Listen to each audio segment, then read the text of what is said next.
How you doing? Great. Not a whole lot been going on, guys. What are you doing? Okay, you guys, you set the deadline and you're done talking apparently. Just how disappointed are you couldn't bring that to fruition based on what you've done the last 3 years, and what are your feelings about it? Yeah, I mean, obviously, I've told you guys I've been pretty upfront and honest about my feelings about Tampa.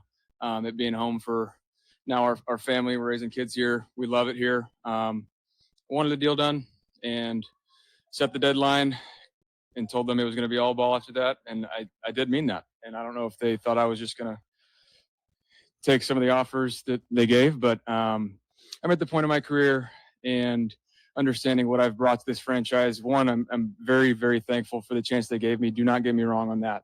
But I've also I really know what I've brought to this franchise, leadership-wise, and even play-wise. It's Leadership-wise and even play-wise. Can we flip those? Because frankly, an organization doesn't need leadership. Like, you may need it on the field, y'all may say that, but what we really need is some ballers. Y'all will find a leader in ballers, but you can have a bunch of leaders and no ballers. You know what I mean? So this is the tough part about hearing this, because I've been in that position before. It's almost like this. If you got a campaign in any degree or form or fashion for something you want, that means either A, your play ain't saying enough. It's saying a lot, but it ain't saying it all. Or B, where you are, they are never going to respect your value. So what are you saying it for in the first place? You're spitting in the wind. You got to figure out where you are. Did your play speak loud enough? If so, what you saying? If not, no matter what you say, they ain't going to understand it and get it or agree. So Baker's probably trying to figure that out. But we know Baker Mayfield. We know where he is right now as a player. We're going to go through it. Y'all tell me, is he trying to talk his way into it, or has he played his way into that new contract? some of the best years of my career, and I think it's only going to trend upwards, just being comfortable and feeling that. So disappointing in that regard to not have, to feel disrespected a little bit. And that's really the disappointing part, to feel undervalued after, thinking you've earned it. This is not a poor me thing. There's a lot of other people that have it way worse off, but I can sit here and look at other quarterbacks and peers and evaluate myself based on that and put myself in certain categories that I deserve to be compensated for that. And I think I'm a franchise quarterback. I've been told I'm a franchise quarterback. It's been said publicly from ownership down here. And so to not have a deal done is very disappointing. But I said the deadline was a deadline, and I addressed the team to let them know I meant that. It's tough when you're in that position. When you heard it and you think there's a value to that, and they saying you are it, but they ain't showing you you're it. And the love language in sports, in work, anywhere, pretty much, corporate America for sure, the love language is money. I don't want to hear it. Don't be telling me all fresh. No. Show me the money. It's all ball. I'm with these guys. I think all the guys that have been here know exactly who I am. The guys that are new here, I wanted to address that because they might have had a notion prior to coming here about who I am as a person. But it's all team. It's all about winning here now and what we're going to do. And, hopefully Vita gets his back fixed and gets his deal done. I mean, he's the second longest tenured Buck behind CG, and Vita deserves that. He's the anchor of our defense, and so I hope they take care of him. Now, Baker's done himself no favors doing this.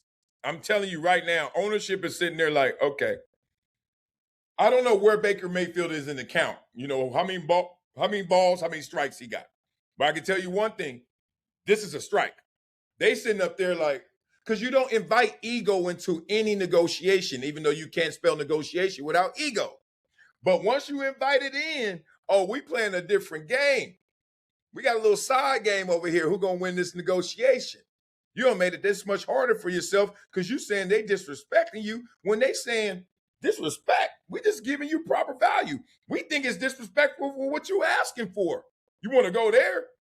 With your sorry ass. That's I grew up in an era where coaches be like, man, shut up with your sorry ass. It's disappointing to say the least, but it's all ball here, and I know I'm going to have a good year. I know this team, the things that we went through last year, put us in a good spot for this year. Depth-wise, a lot of guys being thrown to the fire to be able to grow and learn fast. And it didn't go the way we wanted, but it's a new season, and it's going to help us in the long run this year. Added some new pieces, and so I'm excited about it. It's all ball from here. After today, like, I'll answer a few more questions about the contract, but after today, I'm not answering anymore because I'm not negotiating anymore. You're never out of shoulder chips, but in some way, Baker Mayfield's always battling himself to do it again.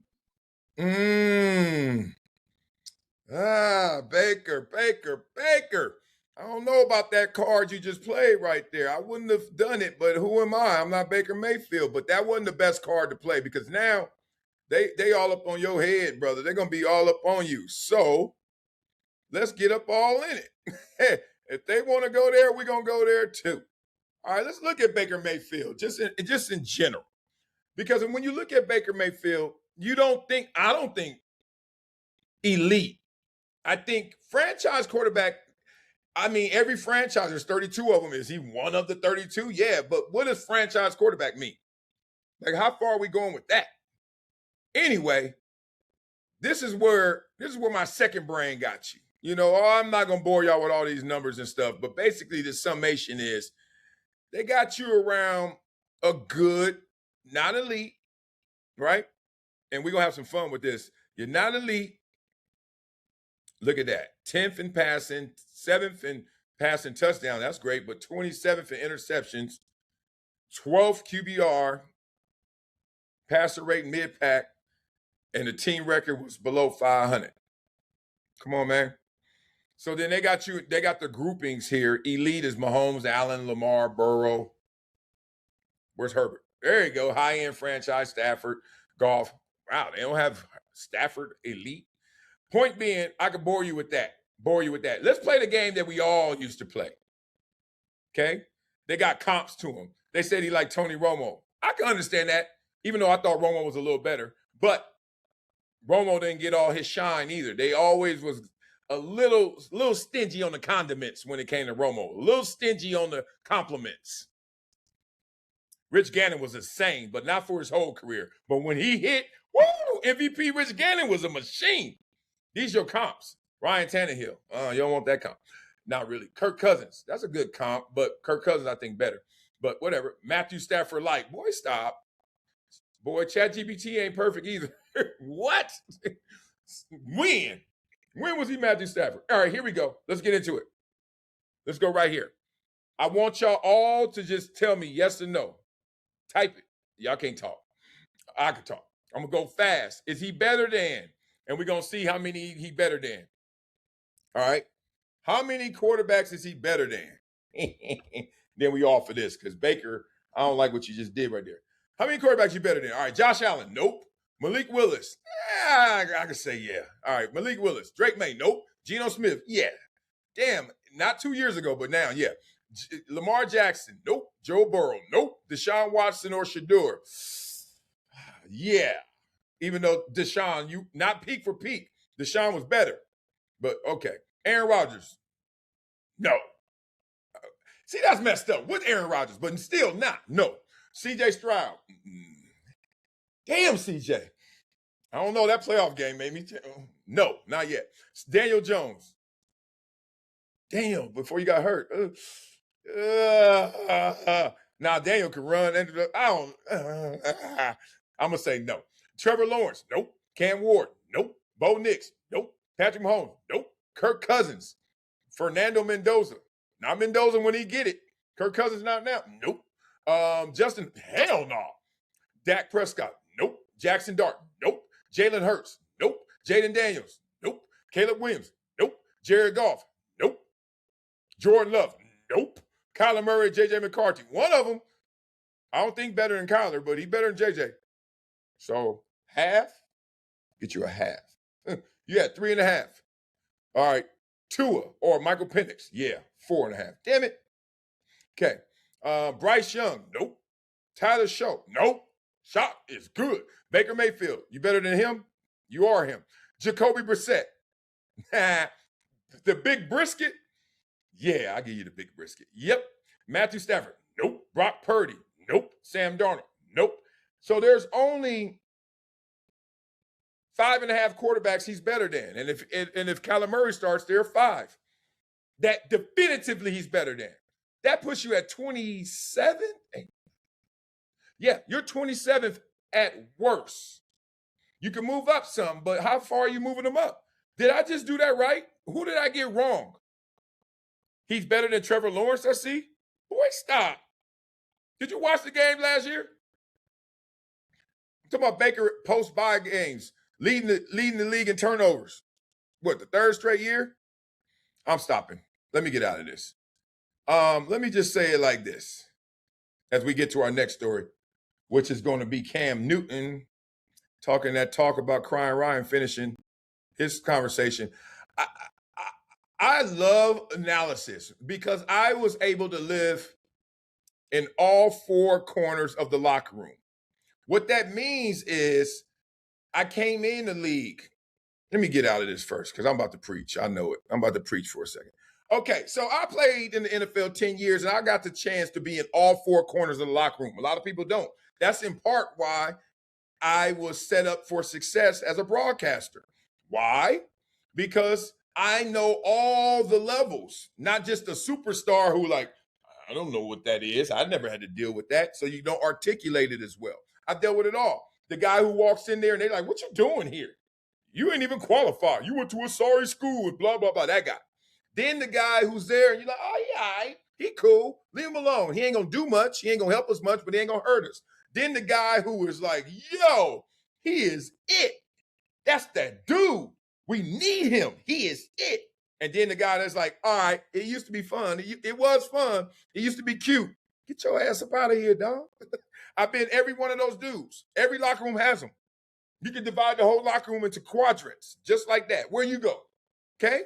Point being, I'm always going to give objective, honest analysis. I may be wrong, but like Stephen A. said about the vaccine, I'm taking it. I'm taking my opinion until you prove my opinion wrong. So who has him higher than 27? Give me some numbers. Beat it up in the comments. But this is the thing with Baker Mayfield. Forget how it started in Cleveland and all that stuff. I'm talking about right now. Right now, you come in with the mental perception. They perceive you as a guy who has some limitations. Simple. Whether it's your size, whether it's some of the arm talent that you see from other quarterbacks, Herbert and those guys, or the team success. They haven't seen it fully, consistently to believe you're that guy. So, and they're not going to say this because they don't want to lose Baker Mayfield, but what they're thinking is, you're going to keep us mediocre. And mediocre is that range between divisional round in the playoffs and not making the playoffs. Like conference championship, probably not. Super Bowl, probably not. Definitely not. But we'll make it. We'll be right there. Like last year, 8 and 9. Right? And you get stuck in mediocrity. That's why, frankly, if you're not going to be great, be sorry so you can get somebody great so you can be great. That's why teams tank. Because they call it no man's land. 8 and 9, 9 and 8, 7 and 10. That ain't it. And Baker gonna keep them hovering there. And somebody upstairs is gangster enough, but not stupid enough to think that, but don't tell Baker that. They're like, we're gonna just show him through the love language of, here's your contract. It's gonna show you a contract of an 8 and 9 quarterback. I know you've had more success than that.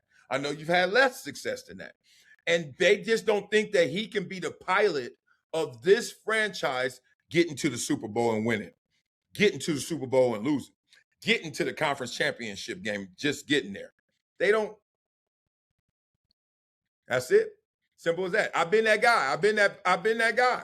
So don't think it's me being a mean guy, because I love me some Baker Mayfield, the person and the player, the fiery player, but got to keep it 1,000 out, dog. They ain't believing in you. And that's why that money look like that. So don't take it as disrespect. Take it as their reflection of who you are. Now change who you are. You don't like it, change the man in the mirror. Make them see something that is undeniable, as Kobe Bryant says. Stop complaining, people. All you got to do is be undeniable. Trust me, you have nothing to say after that. They're going to be talking for you. All right, let's move on.